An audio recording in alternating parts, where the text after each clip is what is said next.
Salut tout le monde, aujourd'hui je vais vous montrer comment changer des plaquettes de frein sur une Renault Clio 2. Donc ce que vous aurez besoin c'est de soulever la voiture, enlever la roue, soutenir le tout et donc on va s'occuper tout de suite des plaquettes. Pour ma part j'ai opté pour un kit TRW, j'aime bien cette marque. Donc quand vous achetez des plaquettes, donc ça change, il faut changer les 4, il y en a 2 par étrier, donc par roue. Ce que j'apprécie avec ce kit-ci, c'est que vous avez les vis des colonnettes. Alors si jamais vous ne les avez pas et que vous changez les vis des colonnettes, pour déposer les vis des colonnettes, n'oubliez pas donc de mettre un peu de frein filet parce que si vous égarez ça, ça ne fera pas bon ménage. Et ensuite, on a les plaquettes de frein. Comme vous pouvez voir, elles sont neuves, épaisses. Et en plus, si vous avez un petit doute sur le montage,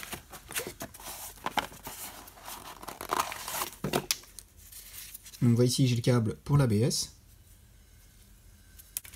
Si vous avez un petit doute pour le montage, donc ici vous avez carrément un petit manuel qui vous explique ce qu'il en est. Et sinon moi je vais vous montrer tout de suite comment est-ce que l'on fait. Et vous voyez ici, il vous rappelle même de vérifier le niveau du liquide de frein. Donc vous voyez ici en fait les plaquettes se trouvent ici. On a les deux têtes de plaquettes. Donc ce qui dépasse c'est ceci qui est là. Donc pour pouvoir les enlever, ce que vous allez devoir faire c'est ici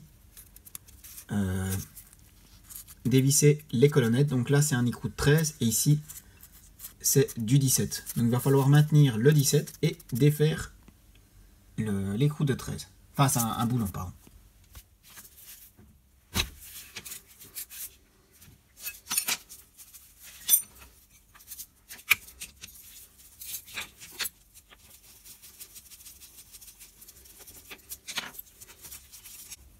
Voilà, donc on obtient la première vis. Alors comme je vous ai dit dans le kit de TRW, vous avez donc les nouvelles vis. Vous en avez deux pour...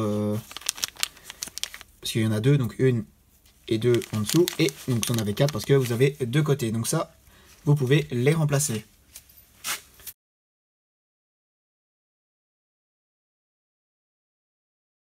Donc là c'est fait.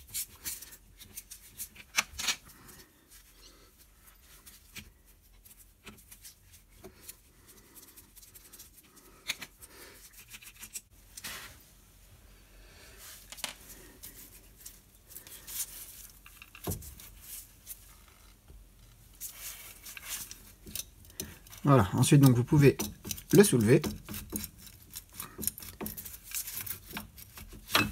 Voilà. L'étrier, vous pouvez le déposer au-dessus avec le disque. Et donc vous pouvez déposer les plaquettes.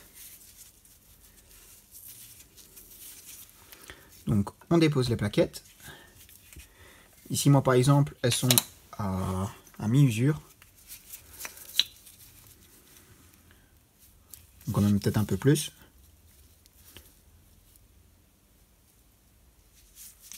Voilà, donc je vais mesurer ici, je suis à 6,73 et je suis à plus de 12 pour les plaquettes. Alors donc pour les plaquettes, ce qui peut être intéressant de voir c'est aussi l'état du disque. Donc si le disque est donc déjà en bon état visuellement, si vous n'avez pas de fissure ou autre, si votre disque a déjà un petit temps, vous aurez sans doute une bavure ici avec la rouille. Ce que vous pouvez faire c'est venir le meuler avec une disqueuse. Moi ici mon disque est plutôt... Enfin, il fait peu de kilomètres, c'est même pas il est récent, mais il a fait peu de kilomètres. Et sinon, si vous voulez mesurer l'usure d'un disque, je vais vous montrer ça tout de suite. Je vous le montre aussi dans une autre vidéo. Donc vous prenez un pied à coulisse.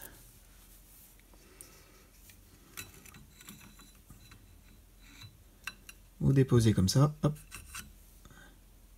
Et vous voyez, je suis à 11,70. Le maximum, c'est à 11,9, donc quand il est neuf.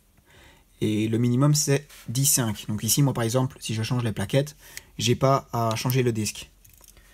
Donc, pour les nouvelles plaquettes, vous les réinstallez simplement dans l'horlogement. Vous pouvez un peu nettoyer les espaces si nécessaire. Avant l'installation des plaquettes de frein, ce qui peut être intéressant à faire, c'est de venir nettoyer le support d'étrier, donc où est-ce que les plaquettes se placent, pour qu'elles puissent mieux glisser. Donc moi j'utilise ce genre d'outil, c'est l'équivalent d'une Dremel, avec une petite brosse en métal, et donc vous pouvez nettoyer.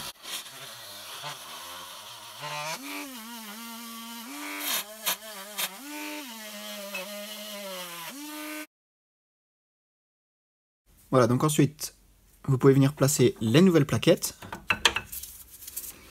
Vous faites ça des deux côtés.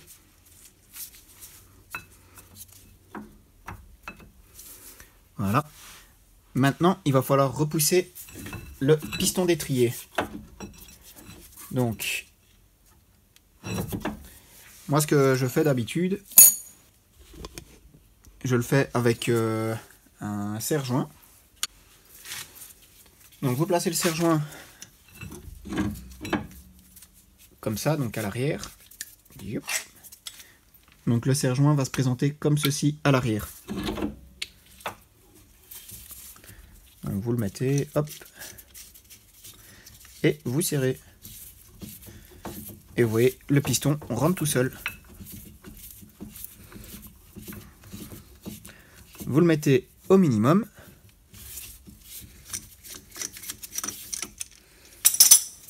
Et ensuite, il n'y a plus. Youp, on évite de faire des nœuds. Il n'y a plus qu'à le poser.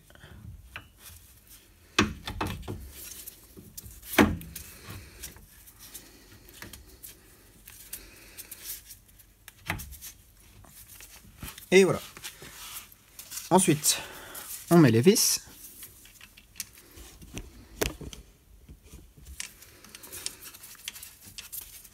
On centre bien par rapport aux colonnettes. C'est pas du tout dedans, c'est bien. Voilà, et de une.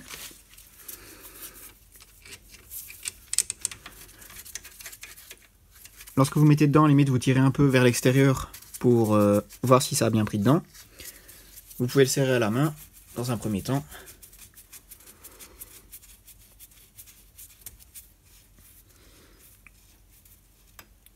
Voilà. Et ensuite, donc vous prenez une clé de 17, vous la placez comme ceci pour venir bloquer. Et ensuite, on vient serrer à l'arrière.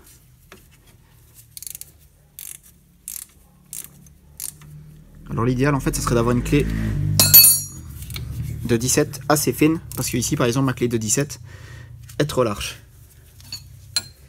Bon, après on fait avec les moyens du bord. Le principal c'est de venir bloquer lorsque vous serrez, et à partir du moment où ça ne tourne plus, c'est bon. Donc ici les plaquettes sont remplacées, vous voyez c'est relativement simple à faire. Donc ce que je vous conseille c'est nettoyer ici, et j'ai oublié de le faire derrière, mais vous pouvez aussi le faire derrière, donc le support d'étrier. Quand vous avez fini, à la limite, si vous avez mis un peu de graisse sur le disque, vous pouvez nettoyer avec du nettoyant pour frein. Et la chose qui est vraiment primordiale, que je vais vous montrer maintenant, c'est le liquide de frein. Donc quand vous êtes sous le capot, c'est ceci que vous devez chercher. Alors il se place à différents endroits. En général, il est proche ici. Donc là, c'est côté conducteur. Il est proche de cette zone-ci. Donc vous avez ce logo-ci. Et en fait, vous devez vérifier le niveau à l'intérieur. Donc vous pouvez déconnecter l'appareil. Et ensuite, vous l'ouvrez. Alors moi ici, c'est parce que j'ai pas mis le flash. Du coup, ça ne se voit pas, mais en fait, le niveau est plus élevé. Regardez, donc le niveau est au-dessus du maximum. En fait, ce qui se passe, vous avez les pistons. Donc ici, vous avez un gros piston. Et derrière du liquide de frein, et en remplaçant vos plaquettes, ce qui va se passer, c'est qu'il y aura moins de liquide de frein. Du coup, le liquide de frein, qu'est-ce qu'il fait? Il vient remonter dans le bocal, et donc si vous changez vos plaquettes, vérifiez que vous n'avez pas dépassé le maximum.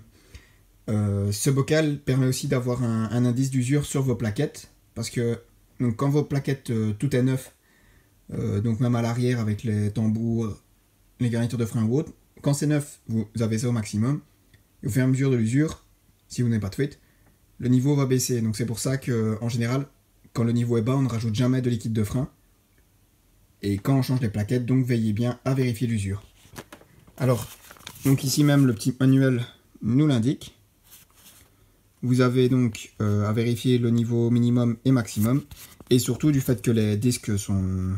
Enfin, les plaquettes sont neuves. Et même si vous changez les disques avec, ben voilà.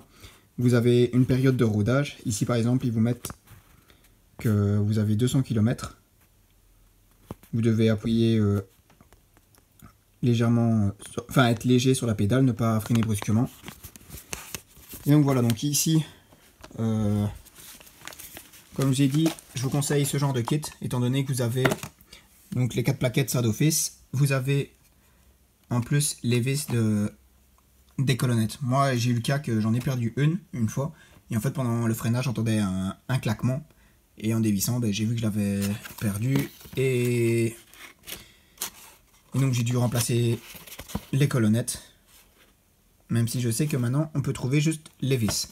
Une dernière petite chose avant de prendre la route, n'oubliez pas de pomper sur la pédale, donc pour que les pistons viennent se plaquer sur les plaquettes, ainsi vous allez freiner. Donc n'oubliez pas qu'il faut y aller le pied léger durant ces 200 premiers kilomètres, donc il ne faut pas faire de freinage brusque, et comme je vous ai dit, donc vous mettez le moteur en route et vous pompez.